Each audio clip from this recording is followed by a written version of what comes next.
Hello and welcome to the Jedi Trials. Only through knowledge and meditation can we know the true way of the cards. I'm your host, DHaus, here with my good old co-host, Rebel Spy, Mike Rudin. Hey, Mike. What's up? Not much, man. You sound really excited to be here. I'm very excited that you're excited. I'm very excited. It's like 105 degrees out today. I'm coming off of being out of town. So I'm just super awake, super just amped and energized. And Yeah, well, I'm glad we're recording. We missed a couple weeks, and due to several factors, scheduling conflicts, but little family emergency too. But everyone is fine. I appreciate. Felt a lot of love from the community. A lot of people reaching out saying, "Hey, take care of your family first." And so I appreciate that, especially like even like Patreon who are reaching out saying, "Hey, we get it. Like life happens." So just want to say thanks to the community first and foremost for being gracious. We really do like to release these weekly episodes. Like it's not like we like to not, but so anyways, I'm just glad to be here. Yeah, me too. It's been too long. All right, so in fact, the last time we recorded was before Way of the Force came out, and a billion things have happened. Yeah, we're not going to try to cover everything, including the thousands of Store Champ results. But you know, we're staying busy, right? You're staying busy over there. Right. You did what? You did something.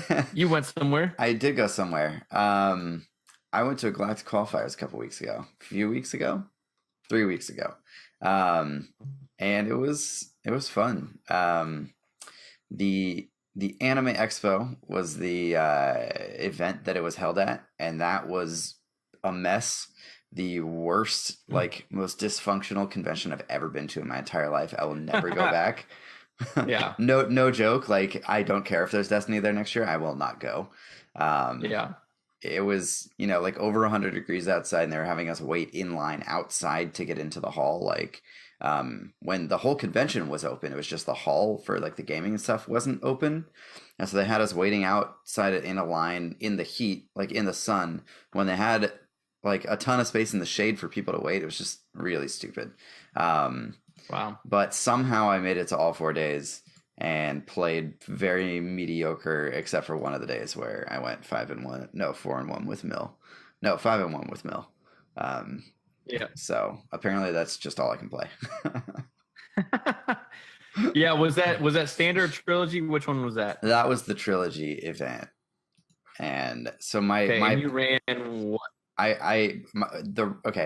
My plan was, and this was the deck that I was playing on like day 3. My plan was that between day 1 and day 2, I wanted to get enough points to get both a Spot Gloss Yoda and a Spot Gloss Rose, because the mill deck that I was going to play is Yoda, Rose, Jar Jar, and Imperial Palace, and I have an Imperial Palace and a Jar Jar Spot Gloss. So my plan was just to go all Spot Gloss, like all the characters and the battlefield for that deck, but I didn't get enough between day 1 and day 2 to make it work for day 3. It was kind of weird. We started late every single day because of how much of a pain it was to get into the convention and how just like disorganized it was. People couldn't get in. Gross. So yeah, we started every day late, and then I wanted to play draft because that was the weekend that Way of the Force came out. So I was kind of waiting around a little bit until there were enough people that actually wanted to draft, because everybody else wanted to grind pods because they're like standard pods because they were cheaper and faster. But new set, all I wanted to do was draft. At that point, I didn't really care that much about the spot glosses. I just wanted to draft new cards. And that part was a ton of fun. I definitely don't regret doing that. But ended up just playing that mill deck anyway with the normal non-spot gloss versions of the characters, and went 5-1. So was pretty happy about that. Yeah, I love the idea of you having all these spot glosses and like showing up for your local event and just intimidating all the new people. I know, right? With Jar Jar. Yeah, with Jar Jar. Yeah, and so I did. Hey, Jar Jar is winning Store Champs now with non-mill decks apparently. Well, so. That was a trilogy GQ, so it sort of doesn't count. I mean, it counts. No. But No, I'm talking about Stephen Woolley winning. That not was. the GQ, Oh, the sorry, store champ. it was a trilogy store champ though. So Yeah, yeah. but still, I mean, it's still awesome. It's still awesome, but I mean, it's not like Jar Jar's tearing up standard. So not until people start playing Jar Jar Sabine or whatever. Yeah, that's true. But trilogy becomes standard in like 6-7 months. Yeah, that is mostly true. So I mean, it will happen. Jar Jar will become tier 1. Yeah. Yeah. There's our episode title. Well, cool. Well, I'm sorry the whole experience wasn't amazing, because I did hear not just from Destiny people, but like guys who were showing up for like L5R events, like everyone was ripping into this event. Like it was just the worst run. Yeah, it was just honestly just the worst thing ever. Just totally like drained my energy for like a week, and I was just it was not good. Yeah, that's rough. Yeah, but I did walk away. I did walk away with three spot glosses. I ended up with Mace Windu, Dr. Aphra, and Hera. So those are 3 really weird, very random ones. Yeah, I wanted Dr. Aphra because I feel like she'll be pretty good. Like once Awakenings rotates out, I think she'll be pretty fun to play. I got Mace Windu because the guy that was giving him out told me that he was the least picked card, and so I want to show him a little love. And then I got the Hera because the art on it is way better than the regular Hera art, and it's the only card I think out of all the spot glosses that has like alternate art. Yeah, so I thought that was pretty cool. Oh, interesting. I didn't know that. That's cool. And I always loved playing Hera, so I think you should create a vehicle deck with Hera. I actually might. I've been thinking about trying something. So yeah, we'll see. It's fun. Yeah, it's fun. Well, that's cool. So what are you been up to? So around here, I've mentioned a couple times, we started a new league format. It's like a 10-week league where you start with the starter deck, the Boba or Luke, and you get 3 packs every week. And you just add to your deck. And we've had a ton of brand new players jump in. I mean, we've got like 25, 28 people in the league, and there's probably at least 15 showing up every week. And there's 2 different days you can show up, Sunday or Tuesday, and guys are playing every single time. It's amazing. That's awesome. I was telling someone else, like, I think our player base here has tripled since Wave of the Force dropped. Wow. And I think it's because this format that we're doing, everyone was seeing these announcements, brand new cards, brand new, just interesting stuff. And we said, hey, we're going to start a league for new players. And everyone invited somebody, and they all showed up and said, oh, I like this game, which we knew they would because it's a great game. But yeah, so tons of brand new players who, so they've been playing in this league, and now they're starting to show up to store champs with their limited collection and learning how to play standard and kind of catching that competitive bug as well. So that's really exciting.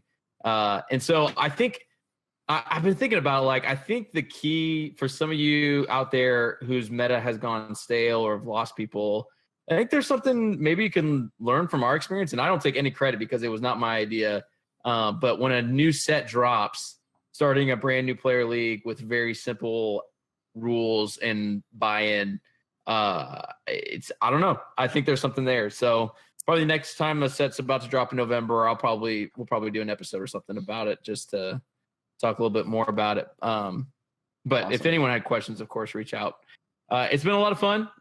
Cracked open some good stuff along the way, and it's kind of helped me fill in my Wave of the Force collection as well. I also got a Yoda from Legacies before Wave of the Force. Of course you did. So like my 5th Yoda. You the only thing that you can open out of Legacies packs are Yodas. Yep. It's a good problem to have. So that's been fun. And then I was telling you before, it's not really Destiny related, but I have started to watch for the first time the Clone Wars series. Yes, finally. For 2 reasons. One, I have given Mr. Chip a lot of public grief about his comments about Rebels and other non-movie stuff, and so I felt like a little bit of a hypocrite if I haven't watched Clone Wars. So I was like, I got to do this. So I've been reorganizing all my stuff because it's just gotten out of control. And so I had it playing, and I just hit the episodes where they introduced Mother Talzin. And like Talzin is such a cool, like such she's a cooler awesome, character than I thought. And now that she's like awesome in the game, now it's like, oh, I have context for what that's about. So yeah, she's so powerful. She's like one of the only beings in the galaxy that Palpatine is like sort of afraid of. Yeah, I mean, it was it's a cool storyline, and obviously so the second reason was Disney just announced that they're gonna finish Clone Wars, they're gonna bring it back, and I figured, man, like I don't want to not understand what's going on when they drop that. So for sure. So I was like, I'd watched 2 seasons and kind of given up, so I'm in season 3. Are you watching it chronologically? I know they have those lists, but I'm so far in now, I feel like I can't go back and like it wouldn't make a total. Like I was already confused, so it's like it's a lost cause at this point. Like, oh hey, I thought that person's dead, and then the next right, and then they're like in it later. Yeah, it doesn't make any sense. So I don't know how much out of chronological order they did after season 3. I'll have to check on that. Yeah, it's still a decent amount. I don't know like what it would take to get you back on track, but I've never watched it out of order. I've only watched it chronologically. I just they start you off on like a season 5 episode or something like that, and then you go back to like season 1, and then to a couple episodes in like season 4, and then back to season 1. It's weird, man. Dumb. So I'm having this issue with another show. I just started watching this other show, not Star Wars. It's called Happy Endings. Did you ever watch it? I've not watched it, but I have heard of it. I've heard it's hilarious, but I was so confused because the first season the episodes are out of order, and so I'm like watching this. I'm like, weird. This makes no sense. So TV producers, if you listen to this podcast, please stop doing that. Nobody likes it. It really doesn't make any sense. No. Okay. We have rabbit trailed super hard. So anyway, Star Wars Destiny, it's happening. All right. So obviously Way of the Force dropped. We got all of our stuff. Did you get a bunch of boxes? I got a saga set this time. So that was pretty cool. Yeah. It arrived, a couple days after the set came out, and now I just have all the cards, except for 17 of them, which are the most important 17 cards. But Are you buying just singles of legendaries, or what do you? I haven't bought any yet. I drafted like 4 or 5 from the GQ. So I have a few of them already. But things like I still need a second DJ, a second Luke, a second Snoke, a second Cassian. Yeah. Like there's a bunch of stuff that I still need another die of. But I am not in a crazy rush to pick them up until maybe the prices settle a little bit, and maybe they have, but I haven't checked in a couple weeks. So, sure. But yeah, I'll probably end up either just drafting to clean up the rest of my collection or just buying singles. Yeah, for sure. Yeah, cool. Yeah, I ended up buying 2 boxes instead of 3 because I knew how much I'd be playing sealed, and I'm doing this league where we get 3 packs every week and there'd be drafts. And because with legacies I ended up with so many like triples and quadruples of things, I was like, I don't need to buy 3 boxes. So yeah. I'm actually pretty happy with where I'm at. I feel like I got things I needed, and the things I don't, it's been really easy to find. But yeah, so what I know you haven't been playing in person as much, but I know you've done some TTS. What kind of Way of the Force action have you been enjoying the most? Yeah, so I haven't had a ton of time to play over the past few weeks, just between like music stuff and going out of town and whatever. But my 2 favorite decks right now is Dooku and Sienna with Profitable Connections. And it's just like a use Dooku for his melee dice and then reset him a bunch of times and just do silly things and try and sort of defeat your opponent before you're supposed to because of all the resets. And then my second favorite deck is Solo Sabine, which is just Sabine with calling in favors.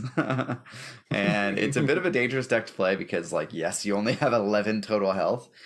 With 2 second chances, it's kind of like you have 21 health, but it's kind of silly.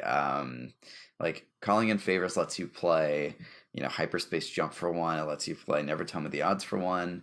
And like there's so many good 3-cost yellow hero events.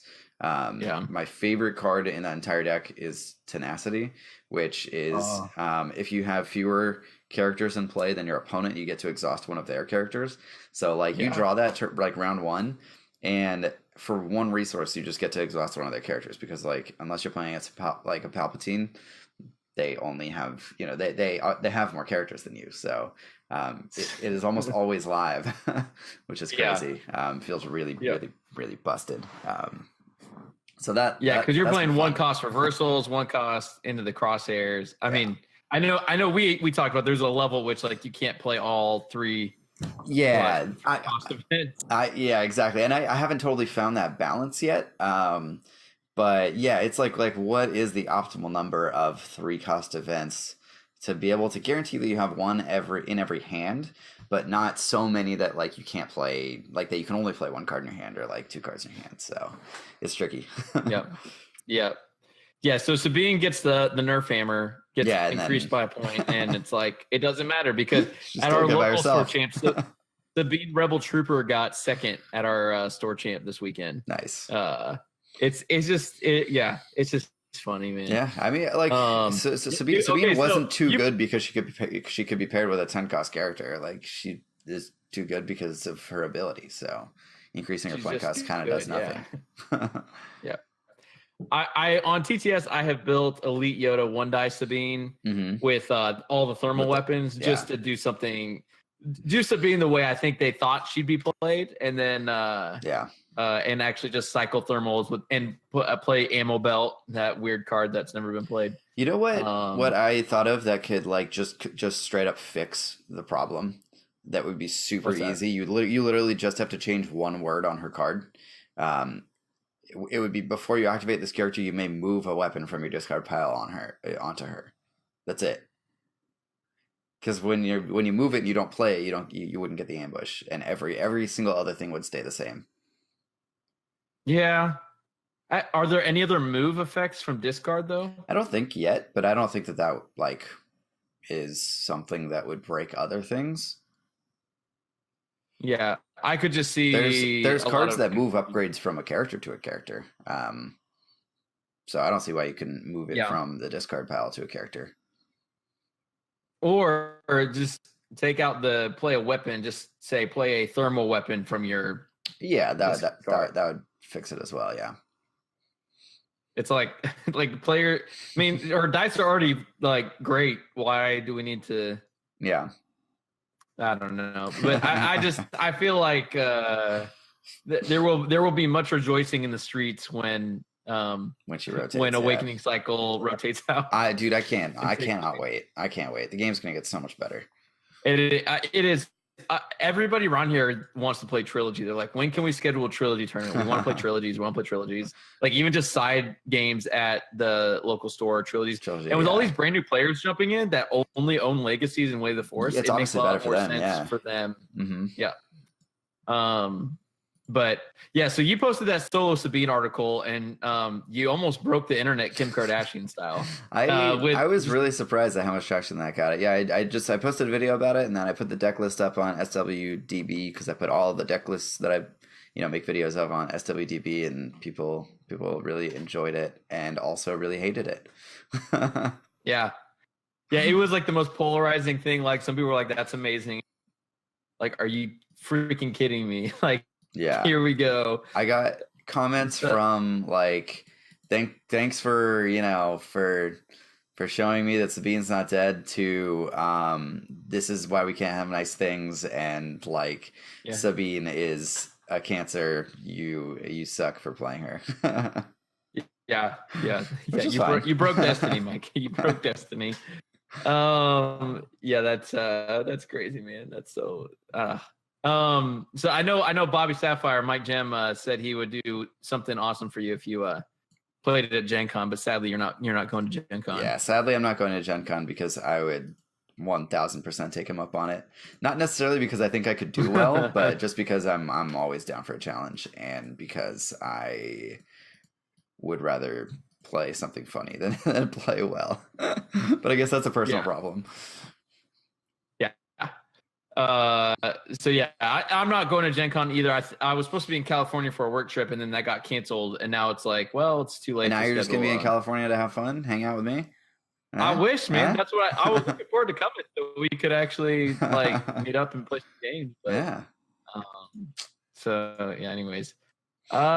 Okay, you've had your fun with Solo Sabine. I picked up a deck and I played it a few times now, where again abusing these new plots that we're getting. The new plots are awesome. Honestly, the new plots are like, at first they were kind of weird, like, wait, a 4-cost plots, how are we ever going to do that? Why would we ever do that? But yeah, they're showing so much value that it's expanding like our own ideas of like how to build decks, where people are realizing, hey, it might be worth taking less optimal characters because that effect is so good. Mm-hmm.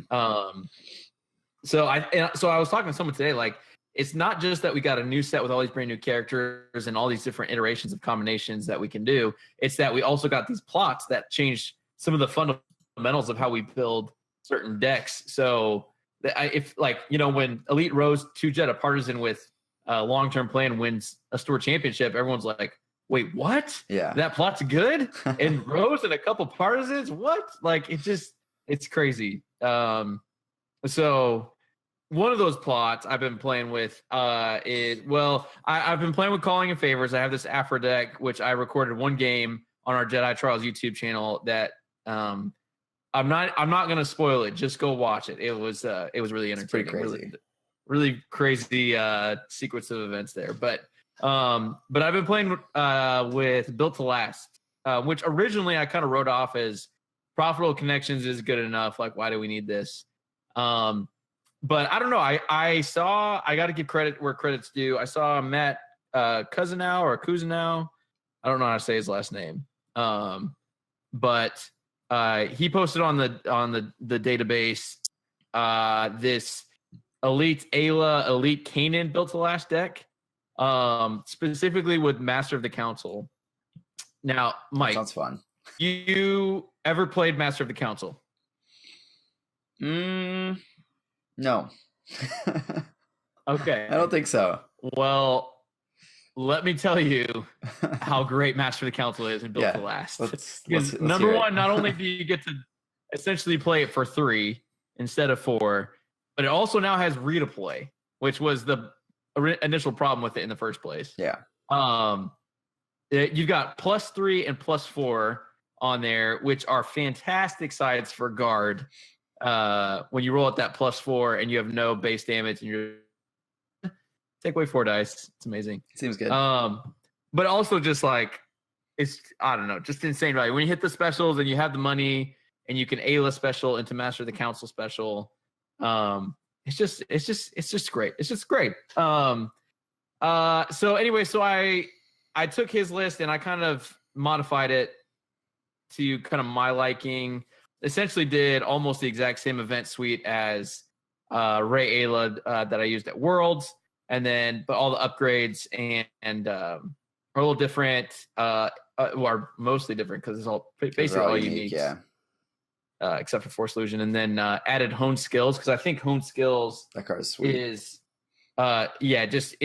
Its value comes in these Built to Last decks that basically make everything redeploy, and it's just fantastic. So there was a couple games where like I had 6 upgrades on my last character live, and you just roll out and win. It's like these sides are insane. But so anyways, having a ton of fun with that, and I think I'll probably keep messing with it because it actually hasn't lost yet. But I gotta test it a little bit more. So nice. So yeah. Cool. So anyways, that's awesome. We'll have to play each other. Yes. Ooh, we need to do another. I'll have to try my hand at defeating the undefeated deck. Yes, you probably will. Another co-host showdown. See you. Yep. But so Way of the Force dropped, and we all got bored of it super fast, and FFG was like, "Oh no, Star Wars Destiny. No one cares about it with this new set. Let's tell them about the next set." That's totally what happened. And they told us about the next expansion, Across the Galaxy, coming this November. Yeah, Mike. It's great that they gave us a release month. That's some positive communication there. It's cool that they gave us an article that a new set's coming. I think the timing of it is a little weird. I sort of posted something on Twitter. Was a bit critical of the decision to.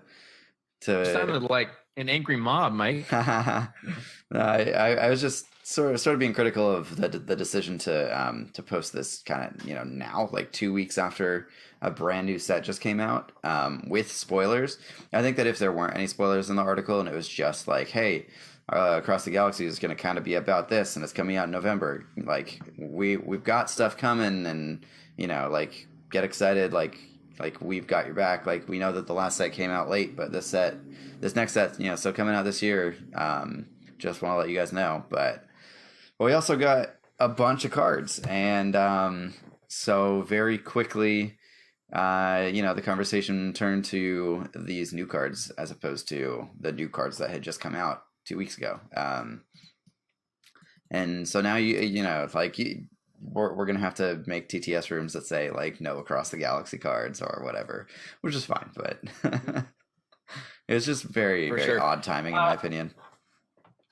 Yeah, it definitely was odd timing, but I gotta say, we've been telling FFG, like we've sort of been a broken record, like more communication.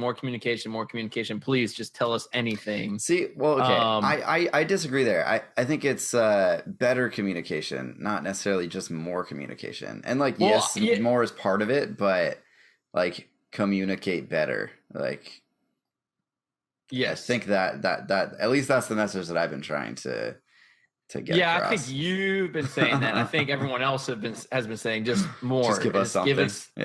Literally give us one spoiler a day for the next 4 months, and we'll be happy. It'll be fine. Yeah. Can you imagine 160 cards, 160 days? Like that would be actually kind of interesting. I'd be really curious to see what that would do in terms of like the hype. I don't know if that would be good or bad, but it'd be a really fun experiment. Now that I said that, now I kind of want them to try that. Yeah, just next set, just one spoiler a day. Let's do this. That'd be awesome. Anyways, so yeah, I guess the one thing I cared about from the article is that they said set coming in November. Yeah. Like the fact that they didn't say Q4, they said set coming in November. Like, I mean, that alone was more communication than we've ever had from them this far in advance. And we got to give them a little credit for just owning up and saying like, hey, we're going to at least give you a release month and then stick to it. Yeah, I mean, that's a huge step in the right direction, of course. And I mean, they haven't stuck to it yet, so there's still room for that to change. But it's a huge step in the right direction for them to even give a month. So like, I'm not totally negative on this. I'm just like really curious why they released it now. Like, what went into that decision? But for those who are budget conscious, like I think, to know like, okay, it's coming November, now I can plan for if I'm going to buy however many boxes, or if I'm going to get a Saga set or whatever, say, hey, the Christmas present, hey, like I just like that for a collectible game that we can kind of plan accordingly. I mean, that totally makes sense to me, but they could have done it without the spoilers, and I think everybody would have been just fine. True, Dad. Yeah. True. So let's talk about those spoilers. Let's do it, because why not, right? They put them out there, so we got to give our 2 cents on them. That's right. So you grab that first one. Yeah, so we've got Han Solo Independent Hotshot. This is our third Han Solo, which is great because Han is one of the best characters in Star Wars, if not the best character in Star Wars to a lot of people. And so he has 11 health. He's an 11-15 neutral character with a die that is 2 range, 1 discard, 1 resource, special, and blank. He is character -scoundrel -pilot. Eventually, those will mean something, I'm sure. And so his special is deal 2 indirect damage to an opponent. Then, well, there is no then, but you may reveal a villain card from your hand to force an opponent to lose 1 resource, or you may reveal a hero card from your hand to gain 1 resource. And actually, it doesn't say it doesn't. Or. So I know exactly what's going through your head right now, and I just got really excited that I realized that too. Yeah, you can do both. So this guy is going to be a draft beast for 1. For 2, if there are any cards in the future that allow you to have, mix your deck with hero and villains, like Bo-Katan. No, you don't need Bo-Katan. Yeah. Bo-Katan right now, Elite Han Bo-Katan. Oh yeah, I forgot that her non-elite is 15. That's pretty fun. Yeah. I like it. Yeah, that sounds pretty sweet. So you can then deal 2 indirect and then steal a resource from your opponent, which sounds pretty sweet. Yeah. That's it's crazy. He's a legendary. He is a legendary, and I got to think that he's going to be a very sought after legendary at that point cost at 15 with 3 2 sides, and one of those 2 sides is also a disrupt or resource. Yeah. He's got a lot of really, really strong pairings on both sides. And if you're feeling really bold, you can go all neutral with Han and Hondo. If you're feeling real frisky, you can go all neutral. Well, but the second part of his ability does nothing at that point, so I guess he would never do that. Oh, true. Yeah. That. Oh yeah, that's sad. But yeah, I just think they're just getting super aggressive with these point costs where like this would never be released in Awakenings Spirit maybe Spirit Rebellion because everything was broken in Spirit Rebellion. Well, in Spirit Rebellion he would have cost 17 and would have had like 2 blanks or something because only villain cards were good at that point in the game. Yes, I forgot about the Dark Ages. But yeah, I just again just a lot of value there. And yeah, you're right. In draft, oh my gosh, that thing's gonna be sounds fun. Crazy good. Crazy good. Yeah. All right. Well, next spoiler card is the Black Sun Blaster Pistol. This is a 3-cost yellow neutral upgrade weapon. Its die sides are 2 range, 1 indirect, 1 resource, special blank. And the text says, while this upgrade is on a neutral character, it has redeploy, which that's a new thing. Haven't seen that before. And then the special says deal 2 indirect damage to an opponent, then deal 1 damage to a character. So that's crazy. Essentially 2 3 sides. So a 2 and 2 3. That's really good. Like 2/3/3 on a 3-cost redeploy weapon. Yep. That seems really strong and no modifiers. Like, okay. Yeah. The disrupt is a bummer, but all the other sides are pretty good. Absolutely. This is one of those like Yoda Hondo with all these specials. It's like a immediate include basically. Definitely. I'm a really, really big fan of the fact that yellow is sort of baking in neutrality into its like identity. I think that's really cool. Yeah, I agree. Because it is like a very morally gray area for many of the yellow characters that they feature anyways. So yeah, exactly. It just fits really well. I like it a lot. It feels like they're getting a little bit more choosy about how they use redeploy. Mm-hmm. Like heirloom lightsaber, it's like it has redeploy if it's on a blue character, right? But if you don't put it on a blue character and you play weird and you put your heirloom lightsaber on a stormtrooper, it doesn't have that redeploy. So I kind of like that they're being a little bit more picky with redeploy, and it feels like they're scaling back ambush weapons too. Yeah, because you know that if this had come out in like SOR or Awakenings, this would have had ambush too. Yeah, ambush, redeploy, and cost 1. Just goes right on. It just says just play on FN. Oh, those days. Yep.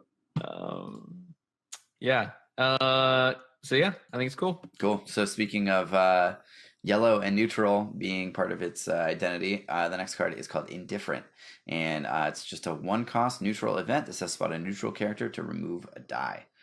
This seems like it's really good. Just would probably go into most of the yellow neutral decks that exist, like any deck with Hondo, any deck with Han. It is probably dependent on whether or not like that that specific character is alive, because I don't know if you're going to be playing an all neutral deck. But still, just 1 resource to remove any die is pretty good. Yeah, it seems solid. It's no easy pickings, but it is pretty good. There is no, yeah. Oh, easy pickings. Hey, Mike, pop quiz. Do you know what that ship is in that art? Yeah, it's the Caraxus fighter or whatever. Is that right? Wow, I'm impressed. I didn't think you'd know it. I briefly played X-Wing. I don't think I knew that. Really? Yeah. I played for like 2 months probably. Nice. And you played the Carax and then you quit because you didn't realize the Carax is like the worst ship in the game. No, I bought too many ships and then realized that I didn't really like any other people that were playing in my area, and then I stopped playing, and I was very sad because I spent so much money. Classic. Yep. All right, so yeah, Indifferent seems good. Seems solid. Are you indifferent to it? I am. I will not apologize for that. What's the? I was like, no, I'm different to it. I'm not indifferent. I'm different to it. Like, that doesn't make sense. No, it makes sense. We're gonna go with it. We're gonna stick with it. Okay, I'm totally different toward indifferent. I like it. Oh gosh. So okay, cool. Next card is Eden Versio. Come on, dude. I don't know. Is that how you say it? No, it's Iden. Iden Versio. Yeah. Iden Versio. I apologize for the. You clearly did not play Star Wars Battlefront. Pronunciation. It does bother me on podcasts when guys say things incorrectly and are corrected. I tweeted at Jack from Golden Dice, because when they were talking about when you had your casting spoilers for Rebel Spy and Clandestine Operation was spoiled. Jack kept saying clandestine. Clandestine? Operation. Oh, gosh. Clandestine. Yeah. And he kept saying it. I've said clandestine, but not clandestine. Yeah. So I tweeted a YouTube link at him with it's literally just how to pronounce clandestine. So he'd stop saying clandestine. I love it. Okay. So how do you say her name? Iden? Iden. Yeah, Iden. Okay. I don't play video games, guys. I play card games like Destiny. So I don't know her deal. But anyways, she is a 12 health red villain character, 12 for basic, 15 for elite. She is a legendary character -- leader -- trooper. Her die sides are 2 range, 2 focus, 1 discard, 1 resource blank, and her text says, while 1 or more of this character's character dice are in your pool, your opponents cannot take additional actions. Sick. So we finally have the answer to Awakenings Ray. Yes. Woo. So exciting. It only took 2 years. It also kind of isn't, right? At least not for Ray or Sabine, because most of the time Ray or Sabine is going to claim, and then they're going to, on the first action, do something when your die is not in the pool yet. So yeah, this sort of feels like a quick answer to the end of standard with Awakenings, and so she may see some play just for anti-Sabine, sort of. Yeah, I the thing I like more about her is or I guess the things that she could stop more reliably are things like tactical mastery or like 3 steps ahead, like that kind of effect, or just like your random ambush cards that are not played as your first action, which is cool. Like I it's really good to have this kind of effect in the game so that they can print more sort of extra action type cards, and this kind of keeps those in check, like moving into the future. So I think it is really Yeah. cool. It just doesn't Yeah. really counter Sabine at all. Yeah. I mean, but I mean, 12 health at 15 cost, and that die Yeah, her die is is really amazing. strong. Her point cost for her health, like, yeah, she's gonna be great. She's gonna be really, Yeah. really strong. Yeah, she'll see. Even if that text wasn't there, I feel like Yeah, she would she's still be considered in a lot of decks. So yeah, and that, I mean, that text is you know, just icing on the cake. It makes her good in matchups that she might not otherwise be good in. yeah. So pretty cool. Cool. All right, so next You got up, the next one? yeah, we got the TIE Fighter, which it costs 2 resources. Die side is 1 ranged, +2 ranged, 2 indirect, 1 disrupt, 1 resource blank. Has ambush, and you can include up to 4 copies of this support in your deck. And Say what? Yeah, pretty cool. And then after you play the support, search your deck for a copy of it, reveal it, and add it to your hand. Shuffle your deck. So this gives me really bad flashbacks to a card from Magic the Gathering called Squadron Hawk, which was just a 2-mana 1/1 flying creature that when you play it, you search your deck for all the other copies of it and you put those in your hand. So this kind of does a very similar thing. And that card in Magic was totally broken, so I hope that it's not totally broken in Destiny. Yeah. But this card's really sweet. I actually really like it. The ambush is kind of irrelevant to me, but it's nice that it kind of speeds your turn up. The part that I like is that you know, you play this for 2, which, and if you're on Weapons Factory Alpha, you play it for 1, and then you get another one in your hand that you can either play that round, or you can play it for a future round, or it just replaces itself for a reroll. Like just adding another card to your hand for nothing. And specifically adding a TIE Fighter is great. So I think it's really, really cool. Yeah. The one thing I find, well, there's a lot of things I find interesting. I think its die is for a 2 cost is great. I like the idea of having 4 copies and having a little TIE Swarm. Yeah, it's really fun. Yes, but the interesting thing is after you play support, search your deck for a copy. It's not a may. It's a oh yeah, you have to. You have to. Interesting. Which is super bad against mill decks because you're just immediately providing them with more stuff to get rid of. So I feel like it's only bad against the mill decks that can discard like more than 5 cards out of your starting hand, though, or out of your hand, right? Because like they're going to be able to discard cards off the top of your deck, no matter what, anyway. This could be potentially better against mill because you get to actually draw those cards and like know what you're drawing. Because you're gonna get to those cards anyway. But I mean, if it's against, let's say, Yoda Leia, and then in their opening hand they have 2 whatever it is, Commando Raid, then this is worse. But yeah, I guess I'm thinking more of like if Villain Mill, because Villain Mill always felt like they just destroyed your hand every round. Like you just couldn't. And now that Unkar's price has been reduced, like I'm wondering if we'll see a little bit more of Unkar, but I guess that's where my head was at. Not so much Hero Mill, but more of the Villain Mill side in the new set. If it's going to be something where it's like, oh, I'm actually helping you achieve your win condition. But I don't know. My point is, it's a very interesting that it's a you must do this. Yeah. Not a may, which I don't know why. If you don't have any more left in your deck, like, do you have to just search your deck and then not be able to find it and then reshuffle? I read somewhere someone on Discord posted from like one of the head judges that you would just need to shuffle your deck. Oh. Like if you knew it was gone, like you could just pick up your deck and shuffle it. That seems so awkward. Yeah, definitely. That's so weird. Yeah.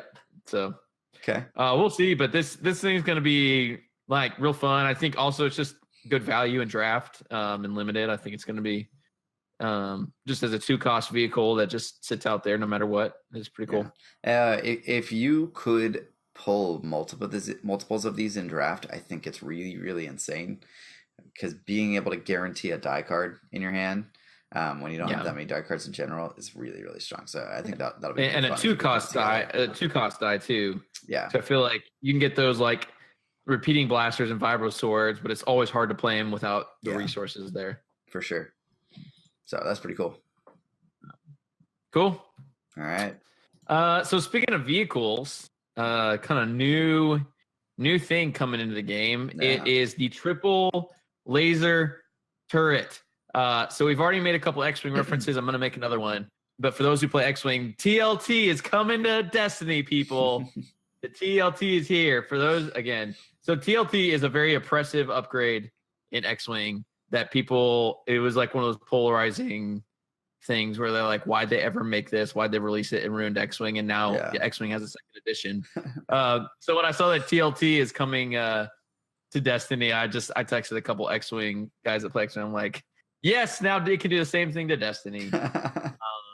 This card seems insane. So I don't know. Maybe it will. It totally could be. So it's an upgrade weapon mod. Okay, so this is a modified vehicle support. You play this upgrade only on a vehicle support. So now, sort of like your vehicles are getting upgrades on them. Yeah, so your vehicles become characters, sort of. Yep. So it's die side. It costs 2. It's a rare. It's a neutral red. It's 2 range, 3 range for a resource, plus 2 range, 2 indirect, 1 shield, a blank. And the text says, while this die is in your pool, attached supports die cannot be removed by your opponents. This is nuts. Like, this would never be printed if it was on a upgrade weapon. Just straight up upgrade weapon if it was 2 cost. Yeah, it's crazy. But the cost is, like, if you get this in your opening hand, it might be just a dead card for a while until you get a vehicle out. If you build your deck bad and you mulligan bad. Well, okay, so you get a T-47 airspeed, or a crate, resistance crate speeder, one of those 2 costs. You play that, and then you have to wait at least 1 turn, keep it in your hand, and clog up in order to play it. I'm just saying, like, I guess it is inherently worse than a regular weapon because you have to have a vehicle on the battlefield first. Yeah, like it's so. I imagine that vehicle decks are going to be consistent enough at getting a vehicle down round 1, and even if this comes down round 2, that's still pretty crazy. You're still adding dice to the board where you already have 30 points of character dice. Yeah, like it used to be. The vehicles in this game were like 4 or 5 costers. So, with Falcons and U-Wings and Ghost and Black One and I don't know, even ATSD in the first set. And now it's like slowly the cost curve of the vehicles has gone down and down and down. Way down. So now it's like you don't see 4 and 5, you only see 2s and 3s. Mm-hmm. And so this is this is just this is crazy. This on a Hawk seems so good. Oh yeah. And it makes those cards like attack run where it's like a hit and run for supports where you activate support with ambush or activate a vehicle or whatever. It makes cards like those even more interesting when it's like, hey, instead of just rolling 1 die out, you're rolling out, this. They haven't said. I did say in the article if you could play more than 1 mod on a vehicle. Yeah, I'm looking that up right now. I don't think they said. I could be wrong. Yeah. So. They'll have to probably sort that out in the game rules, but. Yeah. So either way, it's like, this and like partnership and like cards like that where you can cheat some of these dice out. It's interesting. I like it. I mean, I like that. Hopefully TLT doesn't mess up Destiny the way it messed up X-Men. Yeah. I think it's cool. It's crazy. And that effect. I mean, the fact that it's protecting the vehicle dice too is super cool. Yeah. Like that seems the text seems totally unnecessary because the die's so good, but why not? So one like minor concern that I have about mods is just like I guess just based on the fact that it's going to be in a vehicle decks makes this like kind of less of a problem. But if Destiny becomes a game where it's like, okay, all your characters have multiple upgrades and then you got vehicles and they've got multiple upgrades, it just like kind of makes the board look bigger and uglier. And one of the things that I like about Destiny so much is just how clean the game is and sort of the board is in general. But so if they continue to add new like card types that sort of stay on the board, then I could see it becoming a bit unwieldy. But I don't think the mods will be that problem. Yeah. I remains to be seen. Like, this is very good, obviously, and could be very scary in the right deck. So, yeah, we'll see. I was just thinking of like rearm. Is that like isn't that like play upgrade from a red upgrade from your discard for -1? It is. Like, so like stuff like that. I'm like, just like play a red upgrade from your discard pile. Yeah, decreasing discard by 1. So you could totally rearm there you go. These things, which is kind of interesting. Yeah. So I wonder what else will break this. Like, okay, so here's a question. This is a really weird one.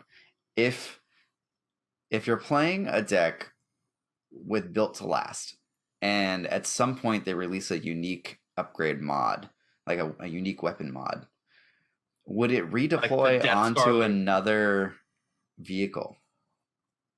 Or gosh, you're hurting my brain. I would think probably not, because it said like redeploy is specifically move it to a character.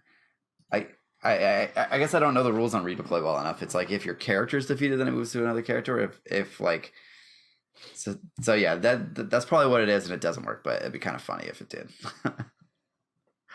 Yeah. I don't know. Yeah, that's too much for this late at night, Mike. My bad.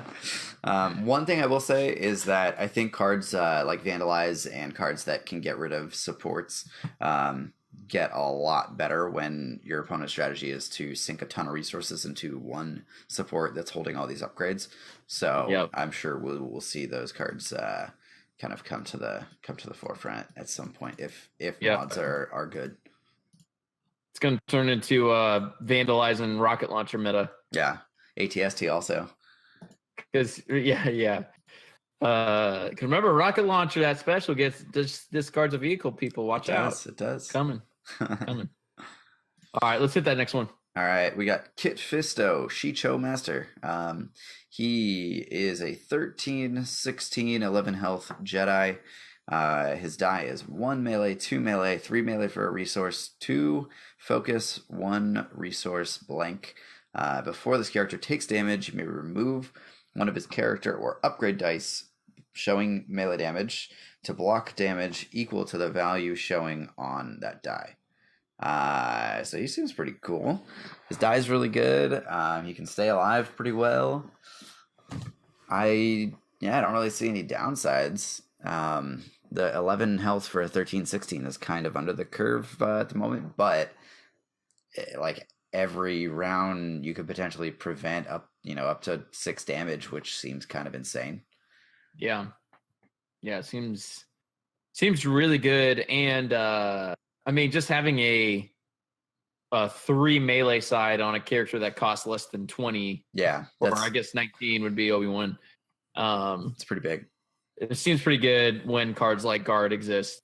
So, and then just the two focus for some reason. I mean, we're seeing a lot of 2 focus popping up with Iden and Kit Fisto here. And, it's a very strong side. I don't know. It's interesting. They're introducing these before effects like Suppressive Fire that just came out in Way of the Force, where it's like they roll in, you just pop it, you get rid of that, and then you also have like another action. So it's not like this is an action. It's just hey, before this happens, block it, and then you can do something else. So I hope they don't have too many of those effects, because that can get really messy when you start introducing a ton of interrupts and then figuring out if you have competing interrupts on both sides of the table or whatever, what happens first and what order do you go. It can get a little complicated. Hopefully like the effects are things that you wouldn't like do at the same time or whatever. Yeah, for sure. But yeah, I don't know. I mean, for a rare, like I feel like this could it seems really strong for a very rare. Very quickly see a lot of play. I mean, even just throw Elite Kit Fisto, Elite Ayla together. That's 29 points. and you're rocking. Yeah. So, yeah, interesting. For sure. Kit Fisto Cassian seems like it'd be pretty cool. Oh yeah, that does sound really good. Sounds like it'd be fun. Oh, no, it's very good. All right, cool. So, all right, last card. Yes. Is a 1-cost event called Into Exile. It's a blue hero uncommon event. It says play only if you spot 2 ready characters. Exhaust one of your characters, then until the end of the action phase, block all non-indirect damage dealt to that character by your opponents. Set this event aside. This is weird. This is very weird. So you have to spot 2 ready characters. Yeah. And one of them is taking a lot of fire, and you exhaust them to block all non-indirect damage dealt with them. So this is a really weird card. like, I feel like this would be better. I'm just processing this out loud because I haven't actually considered this card in like a vehicle deck where you don't exactly really need, what I was thinking. You don't really need your character dice. You have your legion of vehicles come in. Mm-hmm. But then, of course, they can just target the other guy that round, and you just lost your die for the round, which could achieve the effect you want. I don't know. It is a bummer that it's non-indirect damage, because like the best case scenario for this to me is like you have 2 characters that are ready. They both are down to 3 or 4 health. And then you play this so that you guarantee that you'll last through the rest of the round. But then indirect damage can still kill you. So if they're splitting their damage, they're probably dealing indirect anyway. I could see this being good maybe in like a mill deck where you just need to get to the end of the round and you'll be able to discard their hands with your supports and cards in your hand or something like that. And then maybe this kind of locks your opponent out of winning, but this card is just super weird to me. Yes. Yeah, I don't know. I really don't know how to evaluate this well. We just need to ask John Magnuson to figure it out. I'm sure he has. Yeah, I'm sure he's already broken it. Abuse it. Yeah. Awesome. All right, so that's our first foray into Across the Galaxy ATG. We saw a red BB-8 die on the box. There's also a die with Darth Vader's face and a 3 melee side. So Big Daddy Vader, hopefully. That's interesting. So coming this November. It feels so weird to be talking about spoilers when we just got to bring I know, right? So, yep. All right. Well, let's move on. We're kind of close to the end here. Real quick, wanted to give a shout out to our Patreons. Mike, I believe you'll be sending out some stuff this week. Yeah, I'm sending out all the rewards this week for people that were charged in July. So yes. So Mike, you can't see me, but I am holding up a Bendu power action token. Yep. In front of my camera, so everyone can. Yeah. So if you're listening to this, make sure you look really closely at this Bendu die because it looks really cool. Yes. Yes, you absolutely need to check out Jason Brown's Etsy shop. We can link it in in our awesome show stuff. notes here. But he is creating some killer tokens, and they look amazing. And we've passed a couple out here locally, and people are very excited to have their Bendu power action token for the $10 tier, and then the stuff for the $5 tier. Which, by the way, shout out to our new patrons, Mike Kotar, Scott Bowman, Paul Fuller. Thanks for pledging. We appreciate your support and keeping this show going. Yeah, you guys rock. Yes, absolutely. Cool. Yeah, just last thing to say is that once I send out all the Obi-Wan cards, I'm going to be showing off the card for the next give out, and it is a Jedi character from this set from Way of the Force. So I will be showing that off hopefully at the end of the week. So get a little tease at what it is. Nice. Awesome. Cool. So check us out, patreon.com/the Jedi Trials. Again, thanks for all those who are already working with us. Check out InsideTheForce.com for our producer Dave's show on Star Wars fandom. It's excellent material and content on there. You know where we're at. Social media at The Jedi Trials, Facebook.com/The Jedi Trial. Also, YouTube.com/The Jedi Trial. I'm posting some games as much as I can. So hopefully be able to record some more stuff this week. And Mike's channel at Rebel Spy. Hopefully we'll see more Solo Sabine on there. Yeah, we'll see. I've been trying to play a different deck every single time, mostly because I'm ADD and I can't stick with a single deck for very long. But yeah, we'll see. Maybe I'll play a few more Sabine games just for fun. Yeah, fun for me, not for my opponents. Cool. Any shout outs, Mike, before we close this thing out? No. Thanks everybody for listening. Awesome. Yeah, appreciate it. Thanks for being patient with us over the last couple of weeks, but it's good to be back and expect more content from us soon. So thanks for tuning in, and may the dice be with you. Bye, guys.